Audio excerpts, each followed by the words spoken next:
தம்பி அக்கா. அக்கா ஒரு ஃபங்க்ஷனுக்கு போயிட்டு வந்துடுறேன். சரிங்கக்கா. பார்த்துக்கோ. ஓகேங்கக்கா. டவுட்னாலே எனக்கு கூப்பிடு. ஓகேங்கக்கா. சரி நான் வந்துடுறேன். அக்காக்கா ஒரே நிமிஷம் இந்த நெக் பேண்டை பிடிச்சிட்டு போங்க. இதை போட்டுக்கோங்க. ஆமால. சரிப்பா நான் போட்டுக்கிறேன். கூப்பிட்டா நீங்கள் எடுக்க மாட்டீங்கல்ல. ஆனாலும் நான் வண்டியில போயிட்டு இருப்பேன், வண்டி ஓட்டிட்டு இருப்பேன், எனக்கு சவுண்டே கேட்காதப்பா.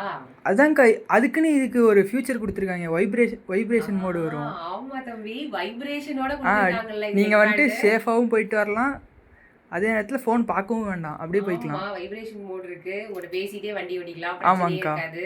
சேஃப், இதுலயே ஆன் கூட பண்ணிக்கலாம். ஆமாங்கக்கா. ஆமால்ல. Thank you thank you thank you. அதுவும் நம்ம இது என்ன பிரைஸ்? அமேசானோட பெஸ்ட் பிரைஸ் கொடுக்குறோமா ஃப்ளிப்கார்ட்ல விடலாம்? அக்கா கம்மி பிரைஸ் தான்க்கா. அமேசானோட கம்மி பிரைஸ்? ஆமாங்கக்கா. மக்களுக்கு எல்லாம் தெரியுமான்னு தெரியலையே. தெரியலீங்களே. சரி இந்த சொல்லிடலாம். சொல்லலாமா? அமேசான் ஃப்ளிப்கார்ட்டை விட 75% ஆஃபர் நெக் பேண்ட் கொடுத்துருக்கோம். அது பிராண்டட் நெக் பேண்டுங்க. மிஸ் பண்ணிடாதீங்க. என்ன டீல்ஸ் தெரிஞ்சுக்கணும், நம்ம லைவ் பாருங்க, குரூப்ல ஜாயின் பண்ணிக்கிங்க, அட்மினுக்கு மெசேஜ் பண்ணுங்க.